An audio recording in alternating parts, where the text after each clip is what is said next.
বর্ষাটা কেটে গেলেই কলকাতা চলো, ময়দানে চলো। রাজি আছেন তো নাকি? আর একবার হাত তুলে বলুন, রাজি আছেন তো? ধোকা দিচ্ছেন না তো? গাছে তুলে মই কেড়ে নেবেন না তো? আচ্ছা, লড়াইটা কি আমার জন্যে? আচ্ছা, এটা ইমানি দায়িত্ব আছে, এটা মাথায় রাখবেন। তো যাক, আর দ্বিতীয় আমার ভাই নওশাদের জন্য দোয়া করবেন। ওর ওপরে আবার খুব টার্গেট, ঘন ঘন ওকে ধরছে, ঠিক না বেঠিক গো? তবে যত ধরবে লক্ষণ কিন্তু খারাপ নয়, ভালো। যত ধরবে লক্ষণ ভালো। কেন? আমাদেরই ভাই এখনো কিছু ঘুমটার ভেতরে আছে। আমাদেরই ভাই তারা তো ভাবছে, আরে পুলিশকে গাল দিল তাকে তো ধরলো না, পুলিশকে জুতো দেলালো তাকে তো ধরলো না, পুলিশের মা বোন তুলে গাল দিল তাকে তো ধরলো না, নওশাদটাকে শুধু ধরছে কেন? ও মুসলমান বলে না, ও মুসলমান কেন নেতা হবে? নেতা তো আমি হব শুধু, আর আমার খানদান হবে, বাকি সব তো আমাদের চাকর। মুসলমানরা আমাদের পায়ের জুতো পরিষ্কার করবে, গোলাম হয়ে থাকবে, ভিক্ষা দেবো, খাবে। মুসলমান ঘরের ছেলে আগামী দিন সিএম হতে যাচ্ছে, বড় মন্ত্রী হতে চাইছে, এটা মেনে নেয় কখনো? এই ঘুমটার ভেতর থেকে অনেক মুসলিম এই ভুলটা ভাঙবে না? আমরা ইতিহাসে দেখেছি ইউসুফ আলাইহিস সালামকে তার ভাইয়েরাই কুয়ায় ফেলেছিল, পরবর্তীতে জেলেও গিয়েছিল, একদিন মিশরের সুলতান আল্লাহ করেছিল। জোরে বলুন সুবহানাল্লাহ। তো যাক, দোয়া করবেন ওর জন্যে। আমি দোয়া করছি। এখন আমরা সবাই আসেন একটু তওবা পড়ি। বিসমিল্লাহির রহমানির রহিম। আচ্ছা, আর একটা কাজ বাকি আছে, তাই দেখেন, 7 খতম কোরআন শরীফ। এই পাশে একটা মাদ্রাসা হচ্ছে, জানেন তো নাকি? বোড়ামারি। কোথায় এটা? কত দূর এখান থেকে? ও যাই হোক, বোড়ামারি পয়লা আশ্বিন জলসা আছে, কথা বোঝা আছে? দুপুর থেকে। হ্যাঁ, আপনাদের সকলকে কমিটি দাওয়াত দিচ্ছে, আপনারা যাবেন। মুজাদ্দিদিয়া পীর আবু বকর সিদ্দিক মাদ্রাসা যাবেন, যদি সময় থাকে যাবেন। কত জায়গায় যাচ্ছেন। 7 খতম, 20 পারা কোরআন শরীফ তেলাওয়াত, 2 লক্ষ কলেমা শরীফ মা বোনেরা সবাই মিলে পড়েছে। আল্লাহ তাদের সংসারে শান্তি দেন। তবে মা বোনেদের কত যখন এসে গেছে, বলবো মা ভিক্ষা লেয়া বন্ধ করো। মুরগি আমরাও পুষি, আপনারাও পোষেন, চাল খাইয়ে বড় করে, লাস্টে আন্ডাও লাই, জানও লাই। অতএব ভিক্ষা লিয়া বন্ধ করো মা। অধিকার, অধিকারটা কারো দয়ায় হয় না। আমার অধিকার ছিল তোর কাছে, দে। কথা বুঝে আসছে? আর দিবার জন্য তোকে বসিয়েছি, না দিস তো কান ধরে নাবিয়ে দেবো। অতএব ভিক্ষা লিও না মা, অধিকার লাও। আর যদি ভিক্ষাতেই মস্ত থাকো মা, আল্লাহর মার আসবে, 20-30টা পশুর মতো মানবরূপী জানোয়ার ছিঁড়ে ছিঁড়ে খাবে, কেউ বাঁচাতে পারবে না। আল্লাহর মার এসে যাবে। অতএব বোঝো আমার মায়েরা। তো যাই হোক, আমার পর নামাজ হবে না, জলসা হবে? জলসা হবে। ইমাম সাহেব ভাই জলসা করবেন। এসেছিলাম, একটু একটা ছোট্ট কাজ আছে, সব দরকার আছে তো নাকি? তাহলে একটু পকেটে হাত দেন, একটু নেকি কিনে এলেন, যার যা খুশি একটু শরিক হয়ে যান। হুজুরের মিলাদের মাহফিলে দেবেন তো, হ্যাঁ দেন, যার যা খুশি দেন, যার যা খুশি দেন। ইমাম সাহেব যখন জলসা করবে, আমি লম্বা চওড়া দোয়া করবো না। তাতিল আছেন? যাও, বেশি করে লোক দাও। একটুখানি সূরা ফাতিহা দরুদ শরীফ পড়লেন এই সুযোগে।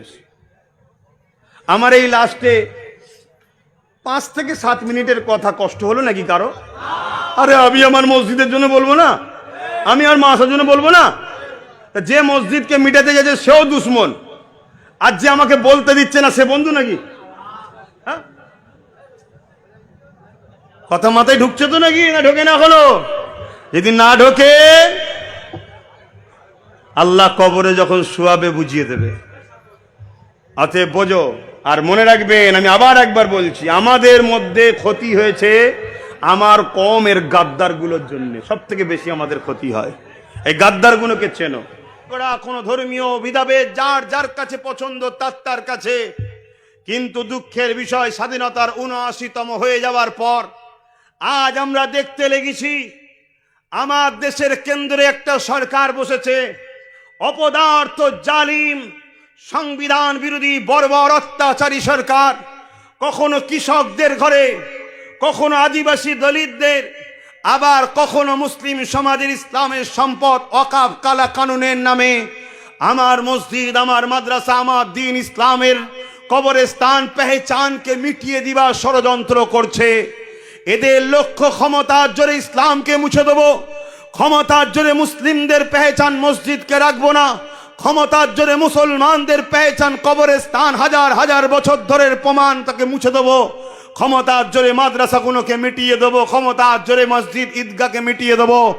তাই আজ আমি আপনাদেরকে জানতে চাইছি বা আপনাদের কাছ থেকে সাক্ষী চাইছি, এই যে কেন্দ্র সরকার সংবিধানের বিরুদ্ধে গিয়ে আমার ইসলামের বিরুদ্ধে যে আইন তৈরি করছে, ইসলামকে মিটাবার যে ষড়যন্ত্র করছে, এর বিরুদ্ধে আমাদের লড়াই করা দরকার আছে না নাই? হাত তুলে আল্লাহকে সাক্ষী দিয়ে বলুন, লড়াইয়ের দরকার আছে না না? এ লড়াই যদি আমাদের জীবন দিয়ে করতে হয়, জীবন দিতেও রাজি আছেন? এই লড়াইয়ে যদি অর্থ দিতে হয়, অর্থ দিতে রাজি আছেন? এই লড়াইয়ে যদি আমাদের ঘরে ব্রিটিশকে তাড়াবার মতো যদি আমাদেরকে যুদ্ধ করতে হয়, আমরা রাজি আছি। কেন? একদিকে যেমন আমার ধর্মের ইমানের ব্যাপার, অপর দিকে তেমন আমার ভারতবর্ষের ঐতিহ্যের ব্যাপার। পাশাপাশি আজ আমি আপনাদের কাছে জানতে চাইছি, এই ওয়াকফের বিরুদ্ধে, এই ওয়াকফ কালা কানুনের বিরুদ্ধে, কেন্দ্র সরকারের বিরুদ্ধে পুরো দেশ জুড়ে আন্দোলন চলছে, চলবে। আমার বাংলা তো আমাদের আন্দোলনের দরকার আছে না নাই? জোরে বলুন, আন্দোলনের দরকার আছে না নাই? কিন্তু আমাদের এই বাংলা সরকার যদি মনে করে আমিও রাজ ক্ষমতা দিয়ে মুসলমানদের ধর্মীয় ঐতিহ্যকে যারা মিটাতে চাইছে, আমিও তো তাদেরই একজন, আমিও মিটাতে চাই, তাই এই বাংলায় ওয়াকফ কালা কানুন অর্থাৎ বিজেপির বিরুদ্ধে আন্দোলন হতে দেব না। এই ক্ষমতা যদি রাজ্য সরকার দেখায়, এই অপদার্থ জালিম সরকারের বিরুদ্ধে আমরা লড়াই করতে রাজি আছি না নয়? অতএব ওয়াকফের বিরুদ্ধে যারা, ওয়াকফ কালা কানুনের বিরুদ্ধে আমরা লড়বো। আমার মসজিদের বিরুদ্ধে যারা, আমার মাদ্রাসার বিরুদ্ধে যারা, আমার কবরস্থানের বিরুদ্ধে যারা, সে কেন্দ্র সরকার হোক, রাজ্য সরকার হোক, আর উলামা সেজে হোক, তাদের সঙ্গে আমাদের কোনো সম্পর্ক থাকতে, জোরে বলুন, থাকতে। কেন? যদি এদের সঙ্গে সম্পর্ক রাখা হয়, আমাদের ঈমানও থাকতে। কেন? আল্লাহ রসুল বললেন, অন্যায় দেখলে হাত দিয়ে রোখো, অন্যায় দেখলে হাত দিয়ে রোখো। কেন্দ্র সরকার যেটা করছে নাই না অন্যায়, তাহলে হাত দিয়ে রুখতে হবে না, হবে না? যদি হাতে ক্ষমতা না থাকে, রসুল মুখ দিয়ে প্রতিবাদ করো। যদি মুখেও প্রতিবাদ করতে না পারো, অন্তর থেকে ঘৃণা করো। তাই কেন্দ্র সরকার যেটা করছে, হাত দিয়ে রুখতে হবে। যদি হাতে ক্ষমতা না থাকে, মুখ দিয়ে প্রতিবাদ করতে হবে। মুখেও যদি প্রতিবাদ করতে না পারো, কমসে কম ঘৃণা করতে হবে। এই তিনটের মধ্যে কোনোটা যদি না থাকে, আল্লাহ রসুল বলছে তার মধ্যে ঈমান নাই। কে বলছে? আমার নবী বলছে, তুমি মুসলমান দাবি করবে আর কেন্দ্র সরকারের এই কালা কানুনের বিরুদ্ধে তুমি লড়বে না, তুমি হাত তুলবে না, প্রতিবাদ করবে না, ঘৃণা করবে না। তোমার মতো মুসলিমকে আমরা চিনতে ভুল করলো, আমার আল্লাহ নবীর হাদিস অনুযায়ী তুমি বেঈমান জাহান্নামের কুত্তা ছাড়ার কিচ্ছু হতে পারবে না। ঠিক না বেঠি? আজ সব মুসলিম নেতা আছে, সে যে কোনো দলেরই হোক না কেন, আমরা দেখেছি তারা দুনিয়ার বেঈমান নেতাকে জিতাবার জন্য মারপিট করে, মিথ্যা কেস দেয়, ঘর ভাঙে, লোটে, সব জায়গায় হাত তোলে, সব জায়গায় বক্তব্য দেয়। কিন্তু আজকে কেন্দ্রের এই অপদার্থ আইনের বিরুদ্ধে আজ মুসলিম নেতাগুলো মুখ খুলছে না। এ থেকে প্রমাণ হয়ে যায় এরা মুসলিম সুরাতে বেঈমান জাহান্নামের কুকুর ছাড়া দ্বিতীয় কিচ্ছু নয়। আপনাদের মানতে আপত্তি থাকে, না মানকে যান, আমি এদেরকে জাহান্নামের কুকুর মনে করি, দ্বিতীয় কিচ্ছু মনে করি না। তৃতীয় নম্বর চলে আসুন, কেন্দ্র সরকারের বিরুদ্ধে যেমন লড়াই হবে, কিন্তু দুঃখের বিষয় আজ আমাদের রাজ্য সরকার কেন্দ্র সরকারের কালা কানুনের বিরুদ্ধে লড়াই করলে ইনার বুকে ব্যথা হচ্ছে। আজকে বলুন, আমি ওয়াকফের বাঁচাবার জন্য লড়াই করব, মসজিদ আমার বলবো, কবরস্থান আমার, ঈদগাহ আমার, খানকা আমার বলবো, আর রাজ্য সরকার যদি বলে আন্দোলন করা যাবে না, তাহলে রাজ্য সরকার এটা ঠিক করছে না অন্যায় করছে। তাহলে রাসূল বললেন অন্যায়ের বিরুদ্ধে হাত দিয়ে লড়ো, তাহলে রাজ্য সরকারের বিরুদ্ধে হাত দিয়ে লড়তে হবে না, হবে না? যদি হাতে ক্ষমতা না থাকে, রসুল বলছে মুখ দিয়ে লড়ো, তাহলে এর বিরুদ্ধে মুখ দিয়ে প্রতিবাদ করতে হবে না, হবে না? যদি মুখ দিয়ে নাও পড়ো, অন্তর থেকে ঘৃণা করো। যাকে ঘৃণা করব তাকে কখনো সাপোর্ট করে ক্ষমতায় আনতে মুসলমান পারে না। ওকে সাপোর্ট করলে যেমন ঈমান থাকবে না, এও আমার মসজিদ মাদ্রাসার দুশ্মন, একেও সাপোর্ট করলে ঈমান থাকবে না। নবীর হাদিস অনুযায়ী বলে গেলাম। কারো কোনো আপত্তি আছে? তাহলে আরো একবার আপনাদের কাছে সাক্ষী লব, আগামী দিন ওয়াকফ আন্দোলনের লড়াই প্রয়োজন হয়, আমার তো একটা টার্গেট চেষ্টা চলছে, ব্রিকেট করব। আপনারা কি লক্ষ লক্ষ মানুষ নিজের গাটের পয়সায় ওয়াকফের জন্য ব্রিকেট যাবেন? আওয়াজ দিয়ে বলুন যাবেন। আর ওই যাবার সময় ওই হাত তুলে রাখুন, ওই যাবার সময় আপনার এলাকার যদি নামধারী কোনো মুসলিম নেতা আপনাকে রুখতে চায়, মনে রাখবেন ইসলামের দুশ্মন, ওই ইসলামের দুশ্মনের সঙ্গে সাহাবা হুজুররা যেভাবে লড়াই করেছে আপনারাও লড়াই করতে পারবেন তো নাকি? হাত নামান। মুসলমানদের সবচেয়ে বড় ক্ষতি হয়েছে মুসলিম সুরাতে গাদ্দারদের দ্বারা। অতএব আমাদের ভেতরের গাদ্দার গুণকে আগে চেনুন।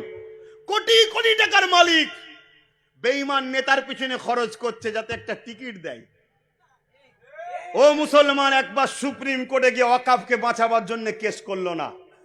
এই রকম দালাল মার্কা, মুনাফেক মার্কা মুসলমান যদি আগামী দিন তোমাদেরকে কিনতে আসে, তোমরা সাথ দেবে নাকি? অতএব মনে রেখে দিও, এরা 10 কোটি খরচ করে তোমায় কিনবে, 100 কোটিতে বিক্রি করবে। এটা বিজনেস।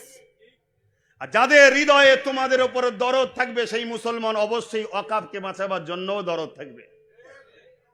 খুব মাথায় ভালো করে ঢোকো। আজকে বলুন, এই ওয়াকফ নিয়ে কথা বললাম, কারো মনে হলো নাকি রাজনীতি করছে? ওয়াকফ তো আমার ধর্মের পাঠ।